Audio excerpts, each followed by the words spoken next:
You've reached Hotel Pacifico, your 5-star destination for BC politicos. Press 4 for room service. Press the star key for your hosts Mike McDonald and Kate Hammer. Welcome back, guests. Thanks for joining us again at Early Check-In at Hotel Pacifico. Good to see you, Geoff and Mike. Past the halfway mark. Hey, I had an extra long weekend. Thanks, guys. Well, and you're coming back over this is like the Wednesday of our election pod edition. We are like coming over the hump into the second half. Would you like to hear from the cactus today? Always, always. We're starting a brand new week of Hotel Pacifico. Yee-haw! There we go. The cactus has spoken. Wow, I didn't know he was like such a cowboy voice. He was pretty excited about the last week of the election, or second to last week of the election, but we're past the halfway point now. So the cactus wanted to make a cameo today, and Snickers is in place, so we're ready to go here. Yeah, thanks. I'll pivot really quickly to something a bit more serious because we are into October and we are recording today on October 7th, which is the anniversary of the Hamas attacks in Israel, and subsequently tens of thousands of people have died in the ensuing conflict, and there's no end in sight. It is a somber day, and I think it's on all our minds. And so I just wanted to share that with both of you and with our listeners. Mm-hmm. Thank you. We'll take a minute, I think, and do get back to the usual routine. Stick around, guests. We'll have the espresso bar at the end. And first, we'll do our usual check-in on where the leaders are today. It's all kind of close to Vancouver anyway. Today, we've got David Eby in Maple Ridge, John Rustad actually in Vancouver, Sonia Furstenau in Victoria. Okay. Now let's get to the weekend. I'm sure there's a bit of debate prep involved in their schedules today too, I would imagine. Mm-hmm. Thank you for saying so, sir. Yes. Right. So we are one day out, October 8th, the televised debate. What proportion of their days do you think is that going to be most of the day, I think, for them? Well, I think probably the more rigorous debate prep was probably over the weekend, when there was maybe a little more downtime. But there'd be maybe some last minute cramming. You don't want to overfill their heads too much heading into it. You want to keep them loose, but I'm sure there'd be a little bit of time set aside today. Okay. Well, out there's one person who's a conservative preparing to play David Eby in the mock debate with John Rustad, and someone preparing to play John Rustad in a mock debate with David Eby, and there will be a Sonia Furstenau body doubles as well. So those people are having a very strange morning, I think. Yeah, I'd love to know, are they method actors? How do they get into the role? I'd love to hear more about that. But we're looking forward to that. And I'm really looking forward to, we'll come together Wednesday morning, bright and early, with our analysis of that debate. Tomorrow, maybe we'll talk a bit more about what the leaders need to do, what they need out of that night. But let's go back and let's talk about the weekend. So over the weekend, there were, on top of the debate prep, a not insignificant number of announcements, actually. Let's talk a little bit about actually the fact that the NDP have gone to court to have the ballot changed with respect to the Conservative name. They think it should say BC Conservative. And I guess we have a decision now, Mike, on that. The Chief Electoral Officer disagrees. Well, he opposes it, and I believe the NDP are appealing it to the Supreme Court. And I gather their reasons are that this is a violation of the Charter of Rights, that it possibly is confusing for voters who might think they're voting for Pierre Poilievre and the Conservative Party of Canada. I feel like this action was maybe born at a time of the NDP being really, really concerned about where the numbers were. And things are starting to stabilize a bit. And I'm thinking that, maybe this was a bit of an overreaction, but because it makes them look a little vulnerable, in my opinion. But I suspect the courts will not disagree with the Chief Electoral Officer. But it's a little sideshow. Is there a bit of strategy in this, Geoff, in getting this headline out there? I can't think of what it is. I watch my NDP streams pretty closely, and I rely on the media for my news of the court action. So, I think it's one of those things they must have decided to do, but no one was clear. I don't think anybody ever was certain that it was a hole in one or anything of that kind. Yeah. Who knows? A bit of more of a shot in the dark. Yeah. See what we can get out of this. Legal team was champing at the bit, probably. Yeah. Well, Yeah. and go ahead, Mike. Never let the lawyers decide anything in a political campaign is one of my rules. Okay. Well, get some out of the office. Wisdom for the day. All right, let's get to some of the announcements from the weekend. Can I start with one that I feel like from the Conservatives, Mike? I heard this one, the removing taxes on tipping, and I have to say it was like a record scratch moment for me. I was like, what does this mean, and how? What were they trying to accomplish with this one? Well, it's echoes from the U.S. campaign. It's something that Trump has proposed, and I believe Kamala has supported it as well. It's obviously a clear appeal for people in the service sector to curry favor. I think it's frankly terrible public policy myself. I don't think it's fair to people who work at Walmart or other lower wage jobs that don't have tipping. So why do service sector get exempted? Now, the reality is that I'm sure a lot of service workers are not declaring all their tips, frankly. But nevertheless, I think everyone should be treated equally. But I understand the political calculus is to get the attention of a group of voters, thousands and thousands of voters, that may not be paying close attention to the election either. And this might get their attention. Yeah.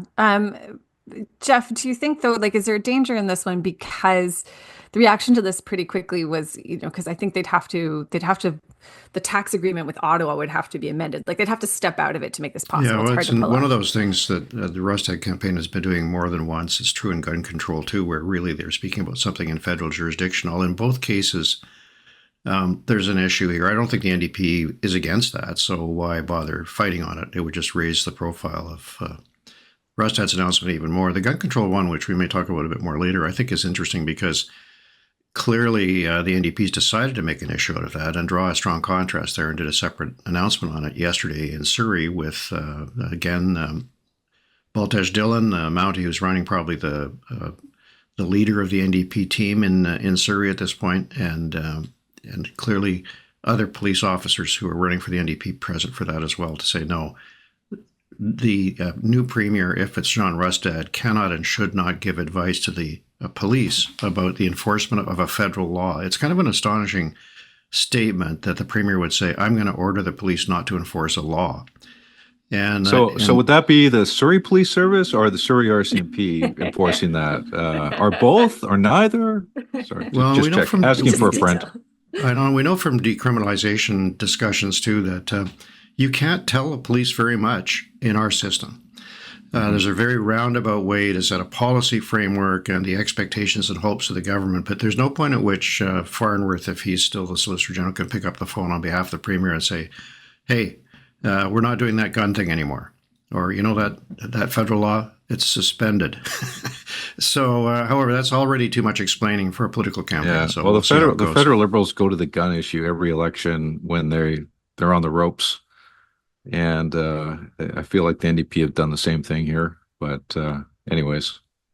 Isn't it a bit of a gift for them, though? Because on this, I mean, the Conservatives have been such strong winners on the sort of community safety piece. And this gives them a bit of a pushback and a safe place to say, Mike, I'm thinking like just a place that's safer for them to say, yeah, no, this is a space, gun control, handguns, guns on the streets, which I think people do. What have you done for the last 7 years? Mm-hmm. I don't know. Yeah, because it's different. Because I think in this case, John Rustad's talking about like a change, like in like not enforcing these laws. I personally think it's a bit of a nothing burger as an issue, but that's just my. It speaks to a good group of people from an NDP perspective, like it would from a federal Liberal perspective. It's not something you could just let go by. It's obviously something Rustad wants to talk about. And we had a bit of back and forth over the weekend with people saying, why is the NDP reacting so much to Rustad? Well, isn't the NDP running against Rustad? Isn't it fundamentally an election between those two parties? And so, it is, I would say, you say on the ropes, Mike, I would say everybody's kind of on the ropes at this point. Yeah, fair enough. We're not seeing forward progress in the way they would like to and trying to find a way to unlock it.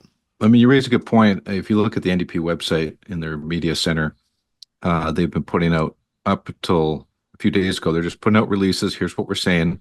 But in the last few days, it's like, here's Brittany Anderson on the coming after Rustad on the tipping. Here's Farnworth coming after them on something, crime or something like that. Safety, yeah. Rolly Russell went after them on wildfire. So there's certainly, I think the smelling salts came out in the war room, Yeah. In middle of last week. And it's like, we got to be a lot tougher here on Rustad. And now we're starting to see that. And I let would some of totally our agree. other new faces into the argument. Yeah, yeah. And it just felt a little bit more like the NDP campaign went a little bit more bring it.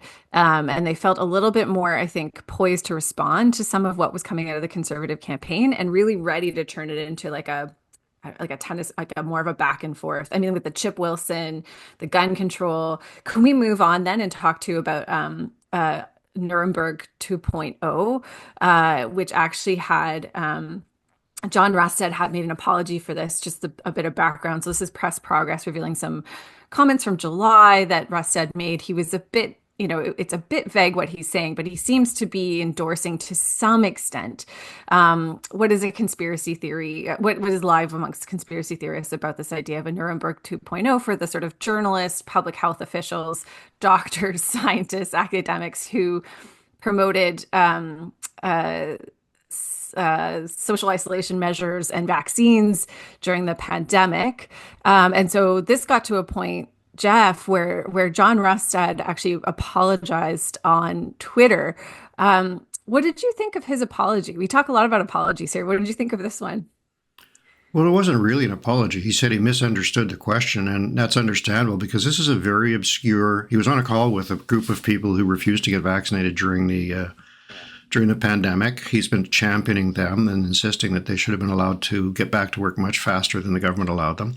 But he received a question in the midst of this from the leader of the group who asked about this bizarre Nuremberg 2.0 thing, which is the proposal there be global human rights crimes against humanity trials held for those who were the public health officers who ordered, mandates and public health distancing and all that kind of stuff.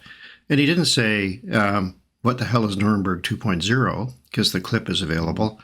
He said, it's kind of outside our jurisdiction, which is interesting because he's not been too fussy about jurisdiction in other requests, in other aspects. So he was called on this by the Canadian Institute for Jewish Affairs, CIJA, which is the voice of the Canadian Jewish community, and he made his statement, and they accepted that. So I think it's closed from that standpoint.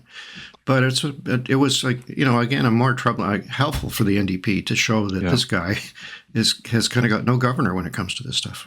Yeah, Mike, is this more noise, or is this stuff going to start sticking to John? First of all, anytime anybody brings up a reference to the Nazis and any issues surrounding the World War II and that, you just run in the other direction, right? It's just like it's never going to end well. And for Rustad to have to issue a Sunday night clarification of his comments is definitely a bitter pill to swallow for Conservatives. That's just throwing them off message. On the eve of October 7th. Yeah, I mean, it's just, the debate is probably going to wash it all. Well, it'll probably come up at the debate, but the debate will reset the news cycle, tomorrow night. But it's, I would just say that over the last few days, the NDP appear to have some of their mojo back. And the Conservatives, were really cresting in the middle of last week. And when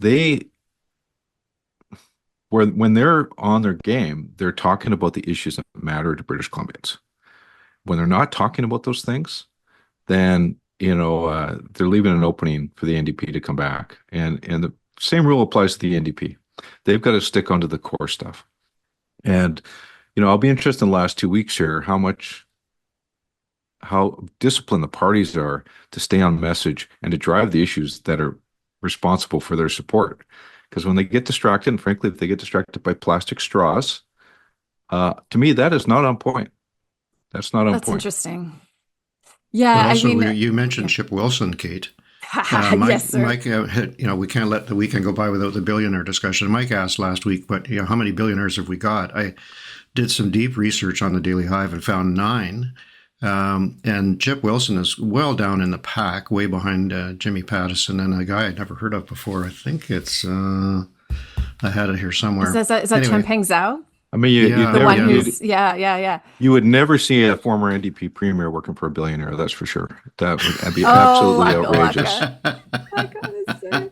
I know. Well, at least that one has given money to 3 big hospitals, and along with a bunch of other things. That's Mr. Jimmy Pattison, of course. So, however, I think that just to run quickly past this one, because it's not that big a deal, it was very helpful to the NDP and cheered them up immensely to be attacked by a billionaire. And so Chip Wilson probably should have just left the sign in the basement. Well, I mean, okay, to say nothing of the Geoff, as a fellow journalist, the period within the quotation marks is accurate. Am I not right? I think Like so. everyone's flipping out about this thing, and I'm like, that's how I was taught to do it. Sorry for the record. Okay, there's too much there, but I think, and that's, I mean, I would use that too as another evidence of that this NDP machine seems to have, as Mike said, enjoyed their sniffing salts or something and just perked up, because I think they made as much hay as they could out of this and handled it and handled it quite well. Yeah, and I would say the NDP shouldn't get too cocky, because it's not like people are in love with them. And the Conservatives shouldn't get too cocky either, because people aren't in love with them. It's Exactly. people Yeah, are I in think- that Exactly. people are in a transitional space right now. It's deciding they're mad, they want time for change, but they're not sure about these other guys. And Yeah. No, I This think it's is- very important. yeah, this is a critical week coming up. Guests, over the last couple of weeks, we've talked about TELUS Living, a forward-thinking initiative by TELUS aimed at addressing the housing crisis in British Columbia through the development of mixed-use, purpose-built rental residential properties. Bringing affordable and attainable housing to BC will require public and private players to come to the plate, and TELUS has got a powerful swing. They're leveraging their advanced fiber network in order to build smart homes that offer a unique value proposition in the housing market and that differentiate TELUS Living from other developments. The initiative aligns with TELUS's broader commitment to community investment and social responsibility and supports TELUS's sustainability goals by promoting green building practices and reducing environmental impact, contributing to long-term business growth and resilience. Now that's the hometown team coming to bat for affordable housing and hitting a home run. Okay. Well, with that in mind, I'm going to have to move us along. Oh, nice. Oh, All right. Well, I'm going to move us along to Milking the Data, brought to you by BC Dairy. Farmers need guaranteed access to water to feed BC. So just a heads up, guests, tomorrow we'll get some fresh Polera numbers, courtesy Mike McDonald will talk to us about those. For now, Mike, I want to ask you, can you help us walk us through just a bit of an overlay of what this delta in the popular vote means in a more regional sense? Last time it was a 14-point gap, and now we're down to basically no gap. So in a regional sense, how is this going to break out? well, the votes have to flow somewhere. If it's a tighter election, single digits, less than 5-point gap, clearly there's going to be seats that change. But BC has very stark regional realities. The island is very different than the Lower Mainland, which is very different than the interior. And today I'll just spotlight the island. Last time it was about 50% NDP and about 21% BC Liberal, and then the Greens were in the middle, about 27. So far, various pollsters have, including Polera, have the gap on the island between the Conservatives and the NDP at around 10 points, 10 or 11 points. So the NDP still have a lead, but it's not 23 points or 20 or 29 points. So where that makes a difference is in seats that are the upper tier seats that the BC Liberals used to contend in. All of a sudden are back in play because that margin is a lot narrower. And, when I was screwing around with spreadsheets on the weekend to figure out what ridings might move here and there and stuff like that, the pattern is not that surprising because it kind of mirrors historical results. But, there's ridings that the Conservatives may well bring into their column if they sustain this kind of support on the island, such as Courtney Comox, Nanaimo North Landsville, Ladysmith Oceanside, and particularly Ladysmith Oceanside because of Adam Walker's candidacy there. And all those three ridings I've mentioned there have had BC Liberal representation in the past, or portions thereof, except in the 2001 term. Outside of the 2001 term, BC Liberals were able to get elected in those areas. Now, you look to the South Island, and Saanich North and the Islands is a really interesting one too, because without Adam Olsen there, how do you forecast what that result's going to be? But if you accept that the Greens probably aren't going to win it, the margin between the NDP and the Conservatives could be very tight. And that's a seat that went BC Liberal for 22 years before it went NDP by a whisper in 2013, and then it went Adam Olsen. So for the Conservatives, if they were going to pull this election off, which is still a narrow pathway, I think they have to bring 4 or 5 on the island to make the numbers work. Because if they do well in the interior, they'd have to get more than 20 in the Lower Mainland and still need 4 to 5 on the island. And that's where those 4 to 5 would probably come from. And others might say the North Island riding, which I've often said was going to switch and never does. And Oak Bay Gordon Head, there's a lot of chatter about that. Mm-hmm. And that went BC Liberal from 96 to 2013 as well. Except it does have it's not the same riding by the boundaries as it used to be either. So I'm not 100% clear that that's a Conservative opportunity yet. So anyways, if you apply these numbers to the Lower Mainland, again, the high water, will flow. And we've talked about in past episodes, the Fraser Valley ridings are probably the first to cross the finish line for the Conservatives,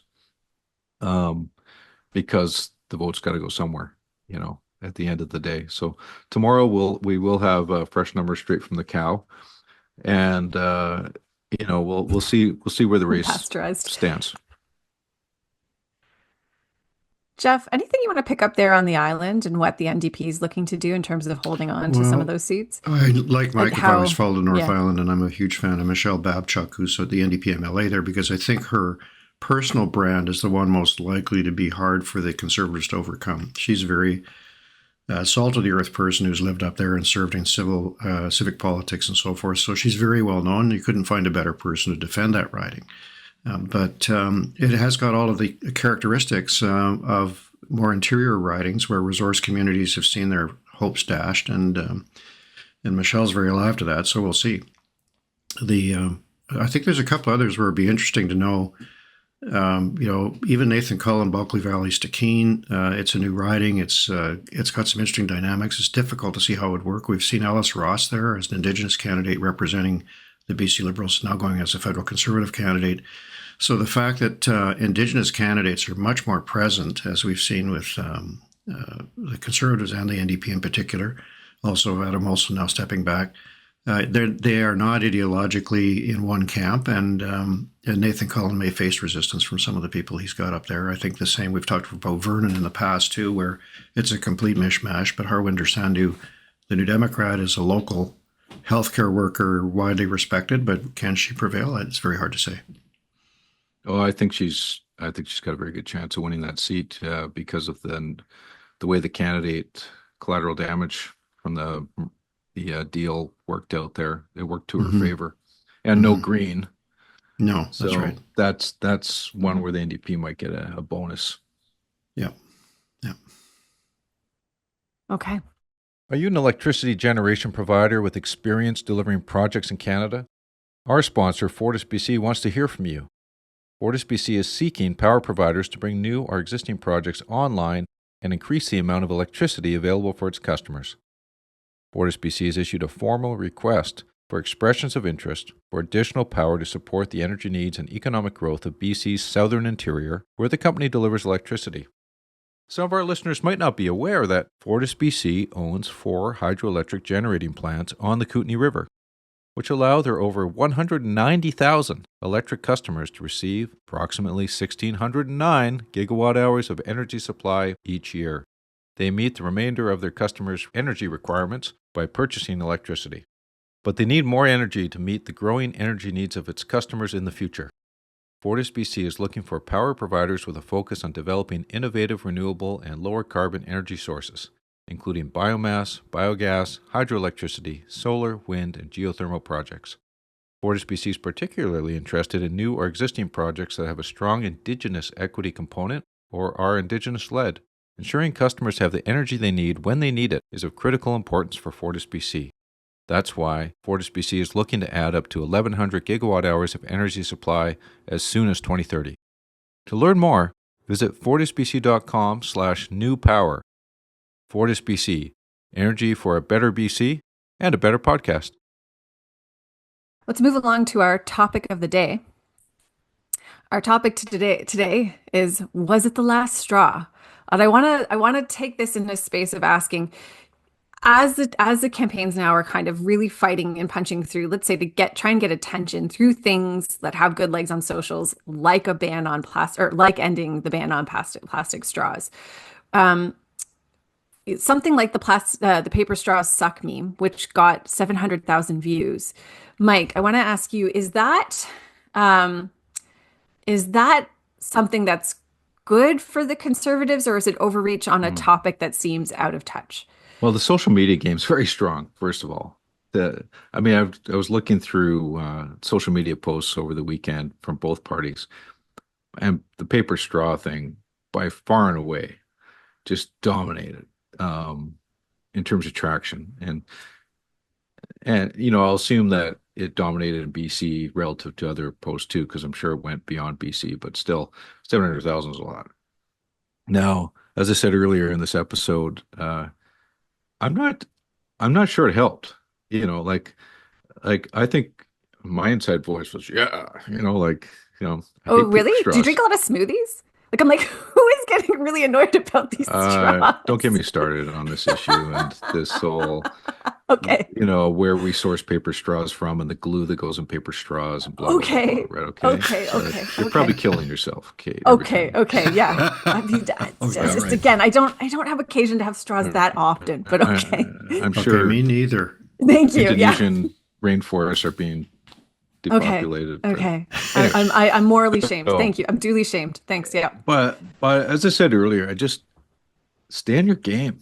Like, and they'll argue that this is an affordability thing and stuff.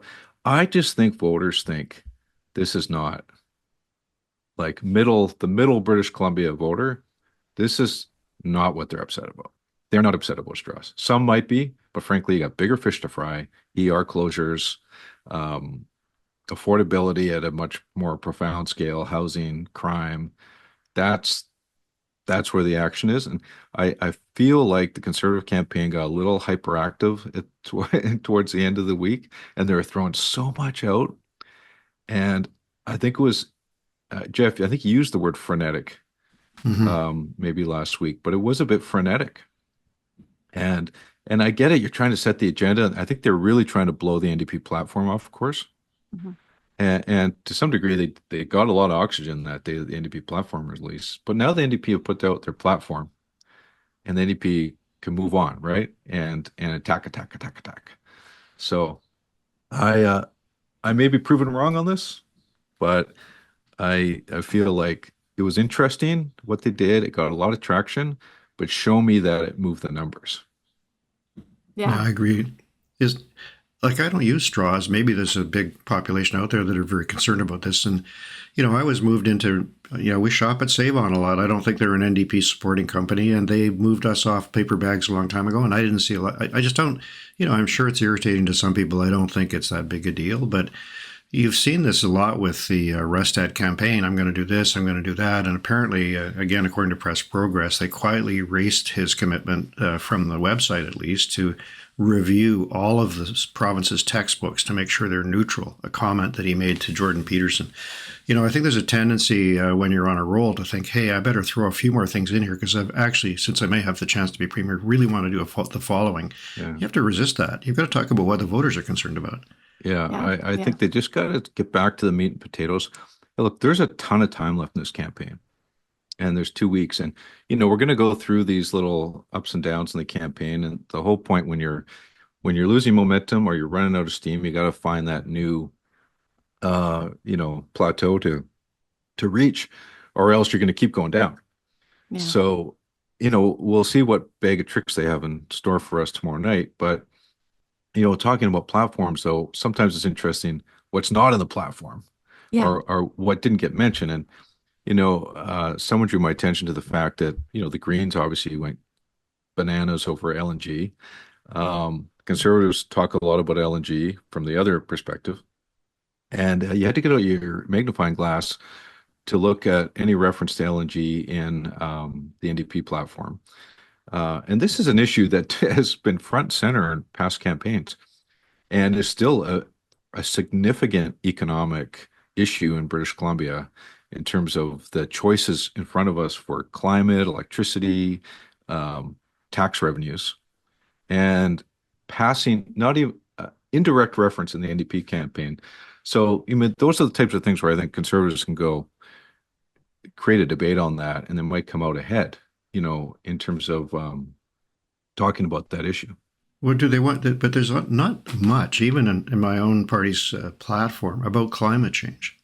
And if an LNG debate begins, does that trigger a climate debate? I mean, I think we'll have to look back later and ask ourselves how David Eby's decision on the carbon tax played out, because we haven't heard a peep about it for several weeks now. So it's shocking to me because, of course, you and I were in the 2017 campaign, Mike, where climate change was a huge, huge deal. And it was still a big deal in 2020. But now it's sort of like, never mind, let's talk about straws.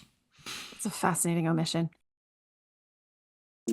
My name's Georgie, and I live on the Sunshine Coast of beautiful British Columbia. We've been here for 20 years, and I've been a superhost on Airbnb for 3 years now. We actually built the guest house for friends and family, and as we got older and they got older, we weren't getting friends and family. And it's such a beautiful place that we thought we really should share it. It's really special to me, and the income from Airbnb helps us in our retirement. We've met people that we've kept in touch with and many people that will come back. Just because of the hosting experiences, it opens it up to a whole new world. Learn more at airbnb.com/host. All right, let's go grab a coffee. All right, we're at the espresso bar. Who's kicking us off today? I've got a bit of an obscure one, so I want to start so that I crowd out the time if I'll be as fast as I can. I'm going to raise a foaming latte with double shot in it to really the faceless frontline troops of democracy in a campaign, and that's the speechwriters. I think all three of us have probably been there, but this is a very tough, thankless job. And just to sketch it for our listeners, I'll do a hypothetical scenario. It's based on true events, but I'm not saying it ever happened to me. It might have happened to a friend's, but speechwriters labor hard. They polish up really great jokes. They make sure that they've got the pronunciation correct. They work out the protocol for the land acknowledgement. They find a great shout out to some local dignitary. They make sure there's Kleenex on hand because they know the audience is going to be in tears at the closing of this thing. And then they turn it over to the elected official who marches to the podium and says, the people in short pants would like me to say this, but today, tossing the speech over their shoulder, they go, I'm going to speak right from the heart, right? Yeah. And then whether or not the speech and you're goes like looking well, at your pants going, how should no matter how the speech goes, the politician then jumps down off the stage and turns to you and says, how did I do? And you have to gamely say, you nailed it, boss. That was fantastic. So here's to you folks, all three parties. You're at the halfway mark. It's only another couple of weeks to go, and then you can go off to your support groups. But here's to the speechwriters. That's a great one, Geoff. Mike? I'll go. I will raise a hot foaming latte. Is that what you said, Geoff? Mm-hmm. To Conservative candidate Tim Thielman in Victoria Beacon Hill on the merits of a social media video that he has produced, which is basically a group of voters who say they never thought they would vote Conservative, but now they are. And it's very clever because it's a video license that gives license to people to vote Conservative. It's giving permission to vote Conservative by featuring non-traditional Conservative voters. And this video has got over 100,000 views. And again, how many are in Beacon Hill, I don't know. But it's got people talking. And this candidate, I've never met him, but he's got a lot of game. And I don't know where it's going to end up in Beacon Hill. Obviously, a hugely interesting race with Sonia there and Grace Lohr. But he's making it interesting, and he's tapping into a vein that, if we're sitting here on election night wondering like, wow, Beacon Hill came in for the Conservatives, it's because of stuff like that. So, Yeah. anyways. Yeah. Tim Thielman's been strong since he announced his candidacy, like just right out of the gate with this great video announcing his candidacy. He knows how to be accessible and tell a story. I don't know. He's great. Agreed. Okay. I'm going to do double shot of espresso at the Conservatives. And I'm going to say that this past weekend, I think the nutritional balance was off on their announcements and their communications. So, and again, it's a bit like you were going there with it, Mike, on the straw thing. Like you got to be kind of like, you got to have the sweets and the desserts, and you got to have a nice meaty entree with it. And I feel like, and why I'm going to say that it's a shot is on the entree, to give an example, the tax, removing taxes on tips thing, like you have Kevin Milligan, UBC economist, responding to that, like saying, I don't like election promises, made out of fairy dust or something like this, right? Like you are going to if you're going to lean into that straw space, you got to be really credible on the compliment his point side. is the federal government sets the rules on this stuff. Yes, exactly. And saying this is a campaign promise I think I have it here. I don't like election promises made of fairy dust. Like they can't do this. And this is my point. Like if you're going to lean into the straw space, I think that's great. Actually, I think it was brilliant. And I have a lot of appetite for that type of stuff. But in the background, you got to be steady. You got to have good nutritional content, less fairy dust. And so I think there's a rebalance here that they need to be mindful of. Yeah, I think just to finish off here, Rustad's job ahead is to reassure people that he can lead the province. Yep. And he'll be steady. Yeah. And some of this stuff just is going the other way on that stuff. So yeah, totally. We'll see. Totally. All right. We'll talk more about it tomorrow. More episodes to go, gentlemen. We'll have lots of time. Thanks for joining us, guests, for episode 10 of our daily election podcast. Thank you to our presenting sponsor, TELUS, and our sponsors, Fortis BC, Airbnb, and BC Dairy. We will see you Tuesday, guests. BC, you can never leave. Checkout time at Hotel Pacifico. We hope you enjoyed your stay.